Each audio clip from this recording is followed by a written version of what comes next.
Good day, all, and welcome to another edition of Local Legislator Live at 11. I am your host, Charles Gates, and we are a component of locallegislator.net, where our mission is to be the premier source of local election information in the United States and an advocate for the sustainability of local businesses nationwide. This morning, we have a special treat for you, and I would assure you that most of you have no idea how to get into this space, but we have the one and the only Daree Allen Nieves to tell us about a special opportunity that I'm sure not too many people are even aware of, much less getting into business for this.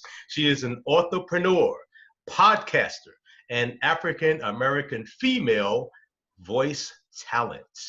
Daree, good morning. How are you? Morning, Charles. I am great. You gave me an excuse to get dressed today. Awesome. I haven't looked this good in weeks. Thank you. well, thank you. Thank you for allowing me to intrude in your space like that. I've been doing virtual conferences and all different kinds of things where nobody sees me or nobody cares. So this is awesome. I mean, you know me, but you know. Yeah, I get it. Believe me, I get it. For our viewers out there, we do call this a raw interview. We are live on Facebook. Welcome to all our viewers out there. Thank you for being with us. And we're going to jump right into this interview. Daree, what led you into voiceover work? You know, it was calling me for a long time. I probably, from the time that the first person ever told me, oh, you should do this, to the time I actually did it was a good 10 years at least. And I know a lot of people have thought about doing voiceover work because I get questions about it. I get DMs about it all the time. So it's interesting how it came about, actually. So in 2014, I was living in Atlanta at the time, and I had written my third book. And at that point, I was aware of podcasts. I don't know how long you guys have, done podcasts or whatever, but I became aware of it around that time, maybe 2013, 2014. And so I decided that was a good way to promote my book. And there was a friend of mine who had a show. She had it on Blog Talk Radio, and she was a co-host with another person. And the other person was a man, and he just fell in love with my voice. And after we concluded the interview, he was like, I got to talk to you. So we got off of the Blog Talk Radio, and then he called me on my phone and was like, I have another show. I have another Blog Talk show. Can you please do the intro and outro for me? Because I love, love, love your voice. And he was gushing. The way I'm saying it is kind of like underrated. He was really loving it, and he just thought it was the best thing ever. So I'm like, okay. And I didn't really know anything about voiceover. So I just, he emailed me what he wanted me to read. I read it. And then I recorded it, read it and everything, and, gave it to him. I, didn't charge him or anything. I was like, okay, fine. You want to use my voice? Fine. I don't care. Then fast forward to 2016, I got remarried, and I was in the house with my husband watching a true crime show. Okay. I was watching TV One. I was watching Fatal Attraction, and I was listening to the narrator, and I was like, wow, like, first of all, TV One, that's for Black people, right? That's like the Black audience, urban audience, whatever you want to call it. I figured that the narrator was a Black female, and I was correct. And I was listening to her voice, and I'm like, you know what? She doesn't have that really sappy, choose me moms, choose Jif voice. She just had like a regular voice like mine. And I'm like, maybe I can do this too.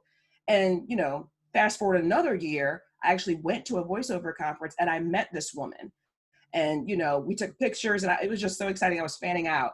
So I went to a conference. I have a really good friend in Atlanta who runs the biggest voiceover conference in the entire world. And it's been going on for like 7 or 8 years now.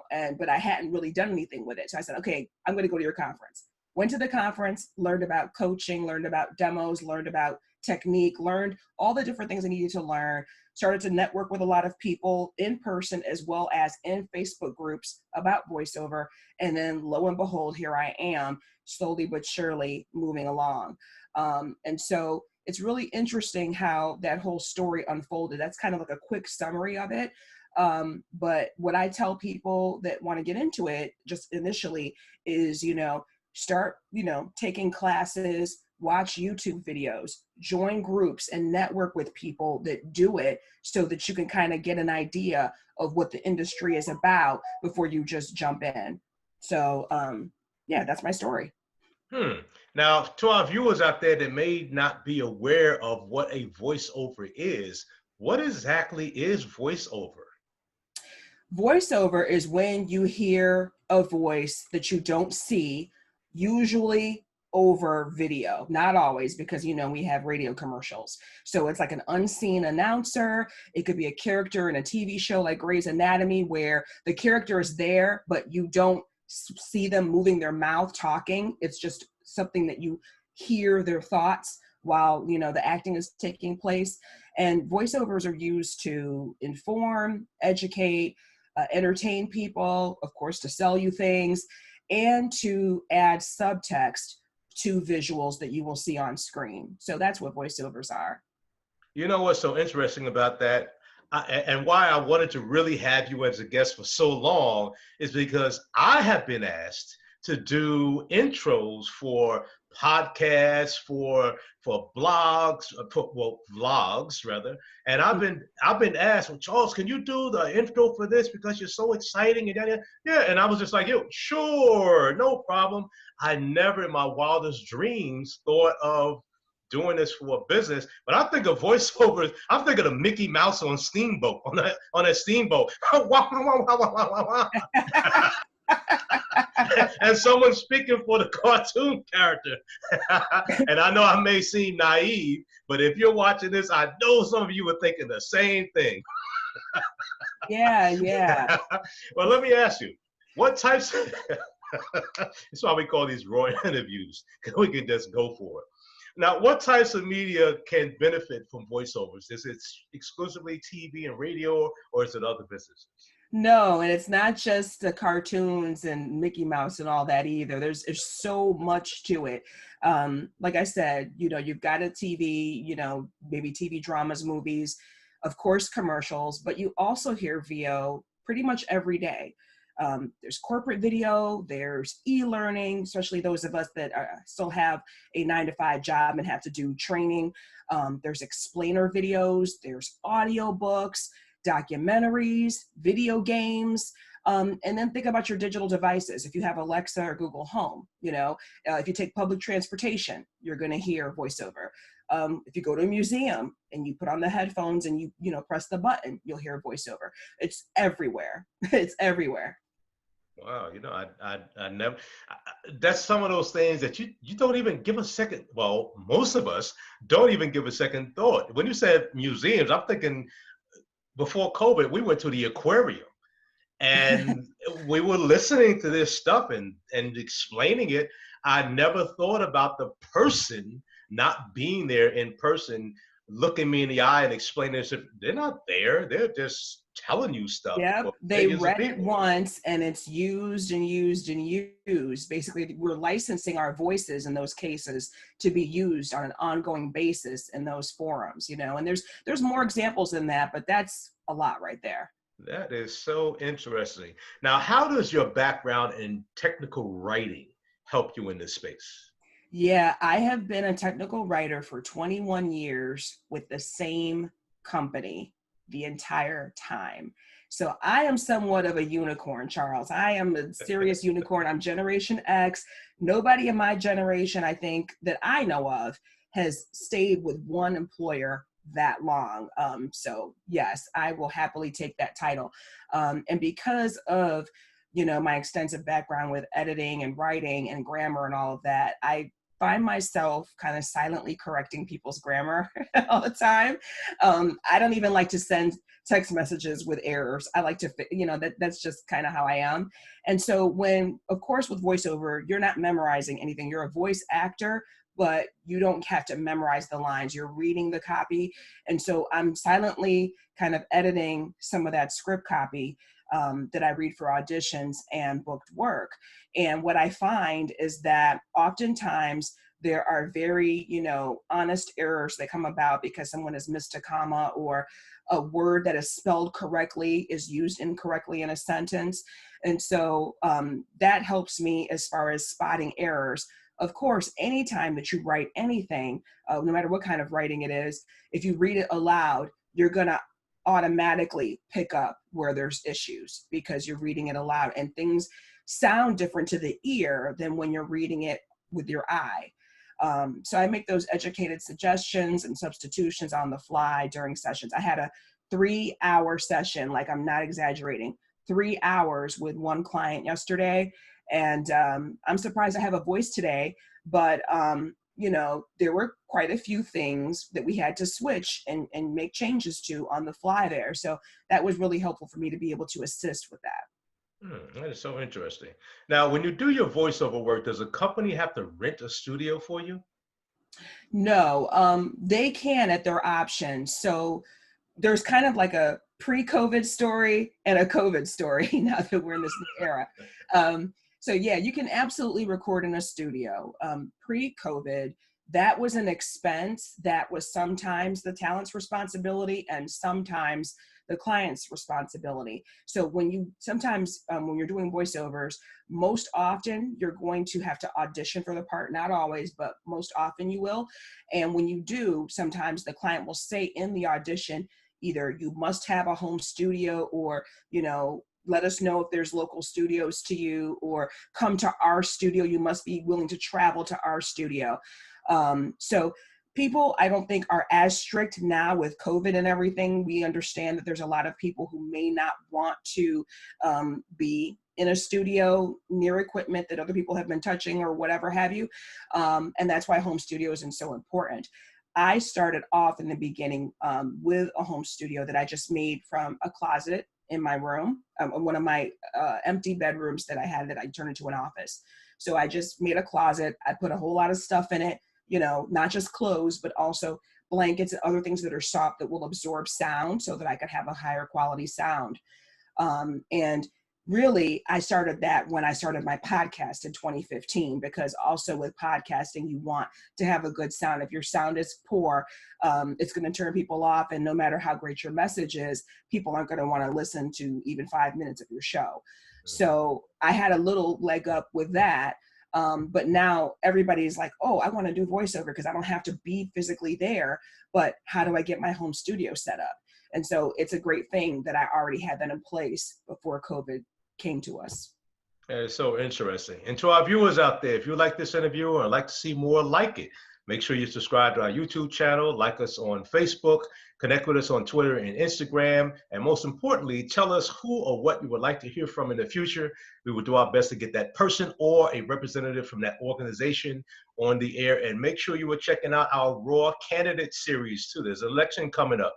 We are interviewing as many local officials in the Hampton Roads and Richmond metro areas as we can handle. They're not being shown live because it's just too many people, and we won't be able to get them all in before November 2nd. So make sure you're checking that out on a regular basis. Now, Daree, speaking of podcasts, tell us about Kicking It with Daree. Yeah, so Kicking It with Daree is my podcast about personal development. I launched that podcast in 2015. It's still going, even though I'm not as active as I used to be. But basically, I was getting certified as a life coach, and I thought that having a podcast would be a great extension of that, to be able to not only talk to people, interview people, or just talk solo about different issues, but also to kind of like build up the things that were important to me, because women's and girls' empowerment has always been important to me. I wrote a book about self-esteem and body image and things like that for teen girls, and I did that previous to the podcast. So it's kind of like, sort of, if you want to think about branding and what I'm about, that kind of all came into play.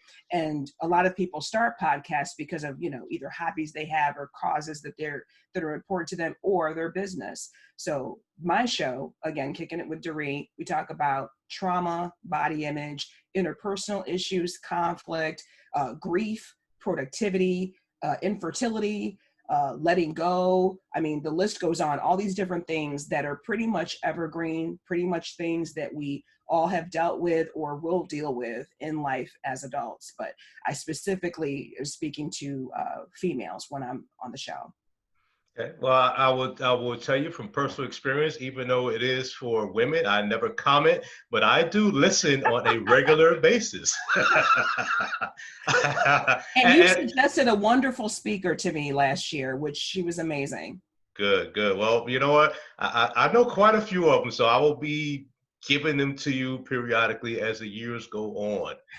Now, Daree, can you give us some examples of businesses that have benefited from having you do voiceover work for them?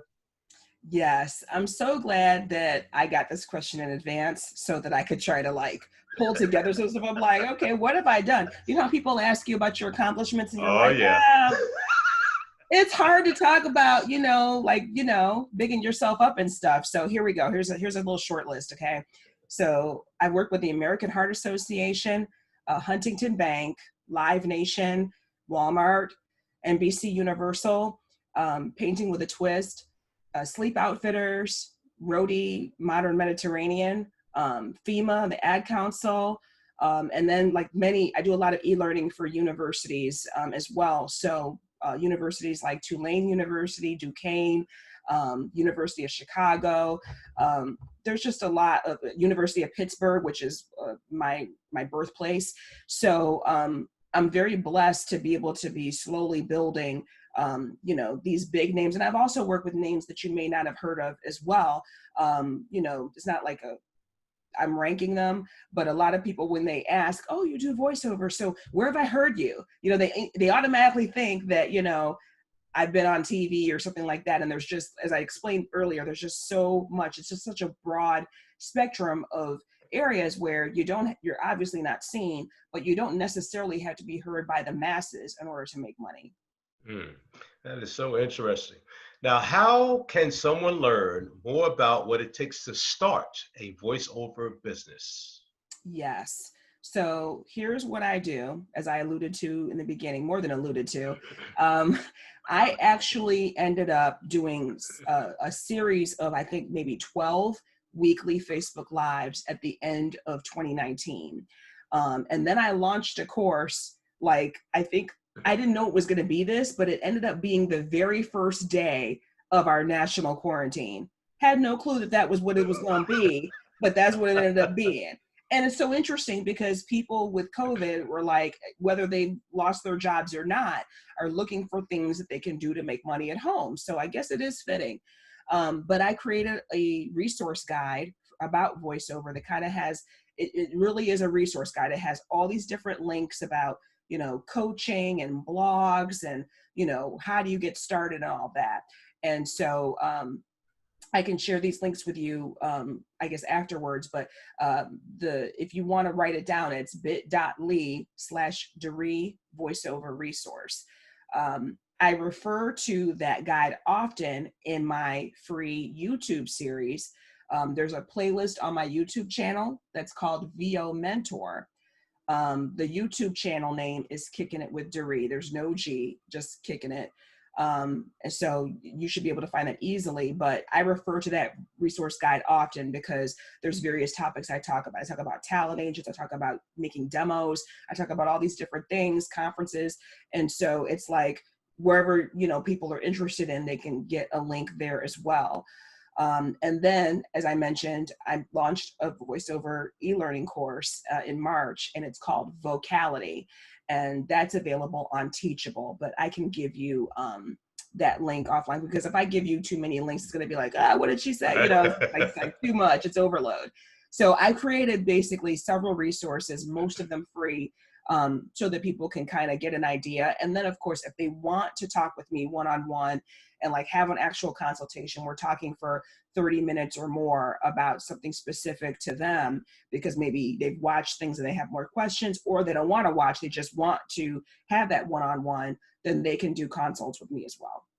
Okay. Now you gave us a bunch of resources, and again, we don't want to overwhelm the viewers with a bunch of links, but how can we find out more about you, your podcast, your books, and your business? Yes. So on just one link for this, and that's my website, which is Daree Voiceover.